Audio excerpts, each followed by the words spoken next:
Truth is, I sold my house. My brother-in-law, Kevin, said. My husband and I were shocked, stunned into silence. The person most shocked of all was my mother-in-law. Why? Why would you do such a thing? Weren't you supposed to come pick me up? My mother-in-law was visibly upset, confronting Kevin. Calm down. Kevin tried to pacify her and started to explain why he did it. My name is Sandra. I do remote work with my husband Robert. The peaceful work environment where we could take breaks whenever we wanted satisfied both of us. Then my mother-in-law came to live with us. We were financially stable, so we didn't have any complaints. But why aren't you two going out to work? My mother-in-law would look at us disapprovingly as she said this. I felt exhausted at her words, as if the same thing was starting all over again. When my mother-in-law first questioned us like this, we explained that we were working remotely. But, aren't you just playing around? I've told Robert the same thing. Are you listening? When will you two start working properly? Aren't you thinking about your future life? My mother-in-law refused to understand our job. Ugh, I'm so worried. I wonder if I made a mistake coming to this house. I should have gone to Kevin's house. She would often sigh and say this. The Kevin she mentioned is Robert's brother. He has married a wealthy woman named Carol, who he found somewhere, and now he seems to be living off her wealth. My mother-in-law wasn't informed about this. Kevin asked us not to tell her. Kevin's house is not a small one like this. It's very large. It's like a foreign castle. Well, I'm planning to move to Kevin's house eventually, which will become my house. My mother-in-law would say this, waiting for Kevin to come get her. We knew that the day would never come when Kevin and his wife would come to pick her up. That's because Robert once suggested to his brother, who his mother dotes on, that she could live with him. However, Kevin refused to live with his mother. So, we ended up living together. And even though we were called unemployed for doing remote work, we resigned ourselves to the fact that that's just how she is. But an incident occurred that made it impossible for us to continue tolerating it. Out of the blue, we got a call from Kevin. I'll be coming over this weekend. Without waiting for a response, he hung up. What do we do? That guy hasn't changed a bit. Robert and I were baffled, and overhearing our conversation, my mother-in-law leaned in, looking delighted.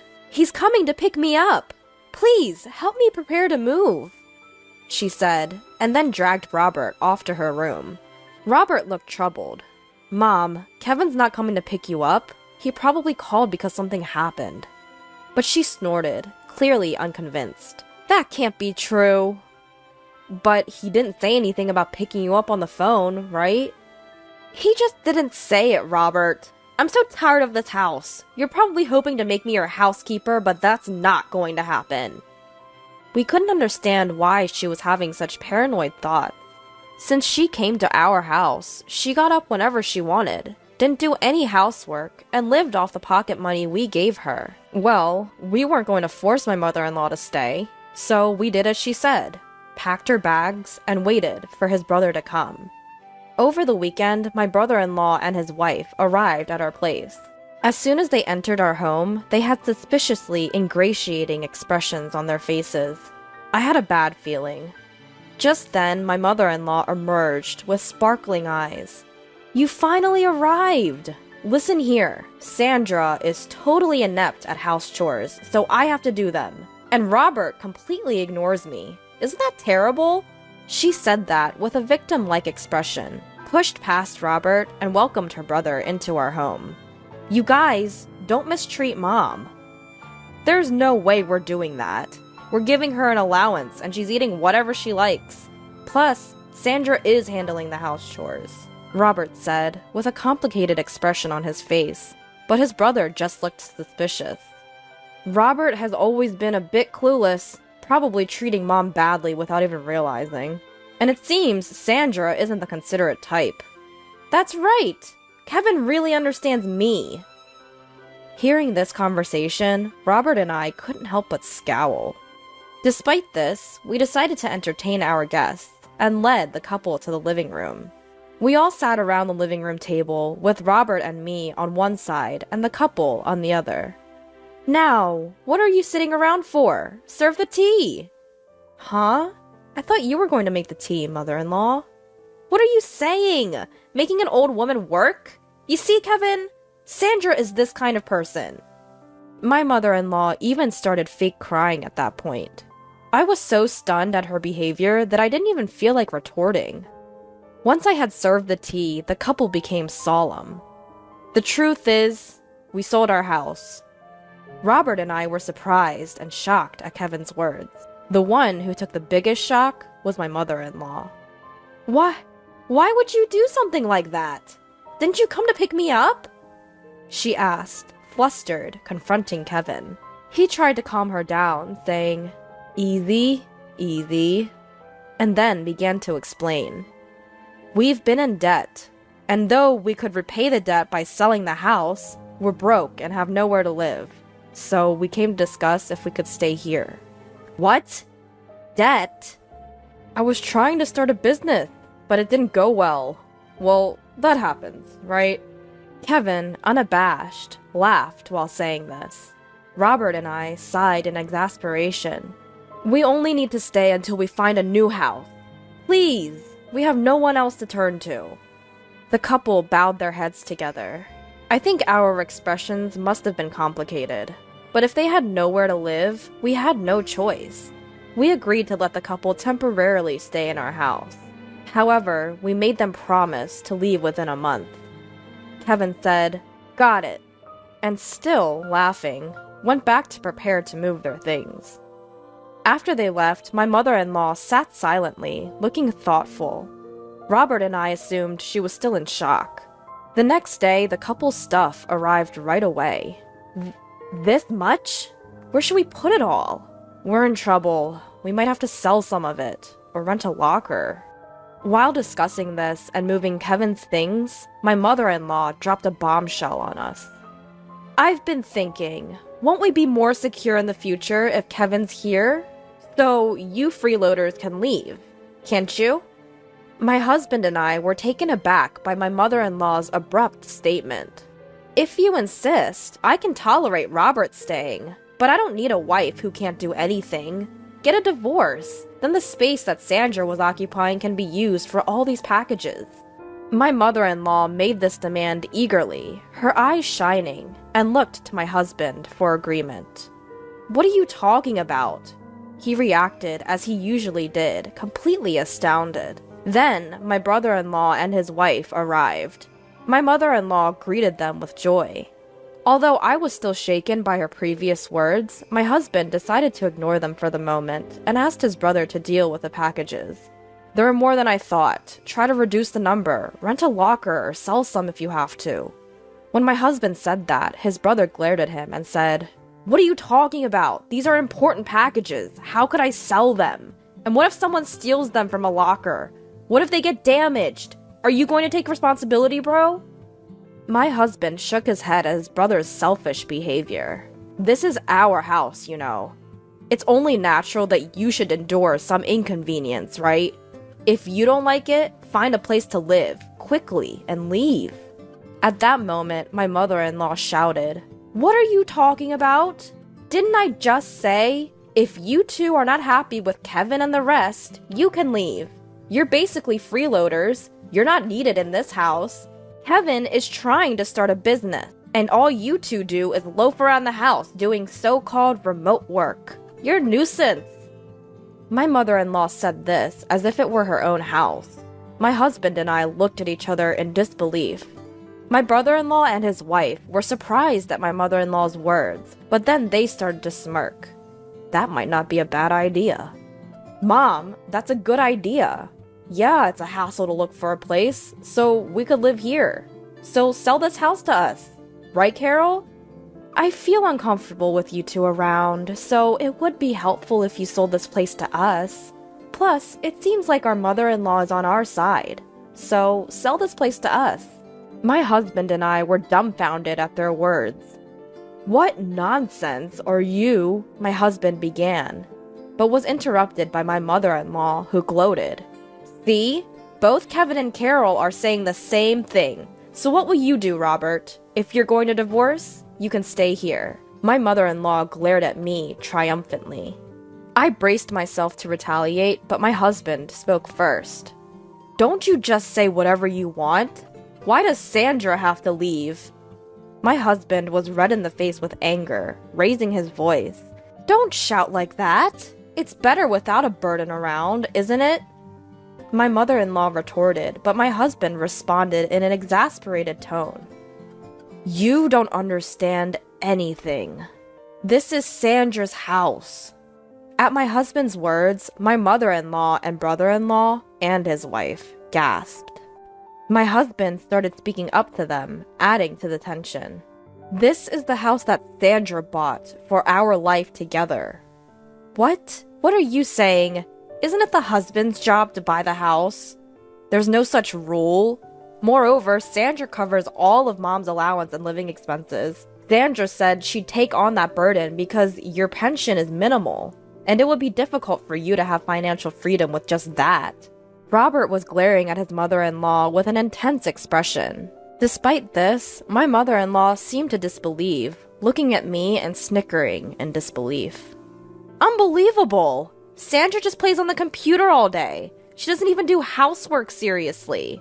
Wasn't my allowance coming out of my pension? Otherwise, there's no way Sandra could afford to give me $500 a month. Moreover, my mother-in-law continued, Sandra is the one managing my pension, isn't she?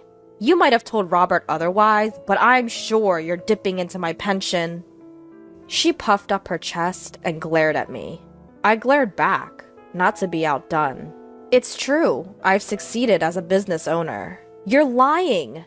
Divorce this lying wife already. You should live here with me and Kevin and Carol. Besides, there's no proof that Sandra is earning money. There is. Here it is. With that, I pulled out my paycheck and showed it to her. The sight of it left my mother-in-law and Kevin and his wife slack-jawed. We've not used any of Mom's pension since she moved in here. If Mom ever wanted to leave, Sandra has been managing it so she could live independently. But instead, Mom, you've been bossing Sandra around, interfering with her work. You're the problem. If you don't like Sandra, you should leave, right now. I don't believe any of this. We don't mind if you and Kevin temporarily stay, but some patience should be expected. We didn't want you two to live here in the first place. We only agreed because you begged us. Robert said this, glaring at Kevin and his wife. Kevin and his wife broke out in a cold sweat, not used to Robert raising his voice. Just kidding! But you sure are earning a lot, huh? I wish you could teach me some business tricks. Right, Carol? Yeah. While it's true we were worried about living with our sister-in-law, it seems like she's a good person after all. Kevin and his wife smiled at each other, but my mother-in-law was unyielding. Don't act so high and mighty. You're just a bum. Enough. Robert, you should leave too. You should go outside and see how harsh this world can be. My mother-in-law, filled with conviction, refused to listen to anything we said afterward. Robert and I sighed in disbelief, interrupting her with, well, if that's how you feel, we'll pack our things and move to a new house. You guys will be stuck with the mortgage, but if that's okay with you, don't come crying to us for help. If you insist, mother-in-law, we'll leave. Even with a pension, maintaining your lifestyle will be challenging. But I guess that can't be helped, can it?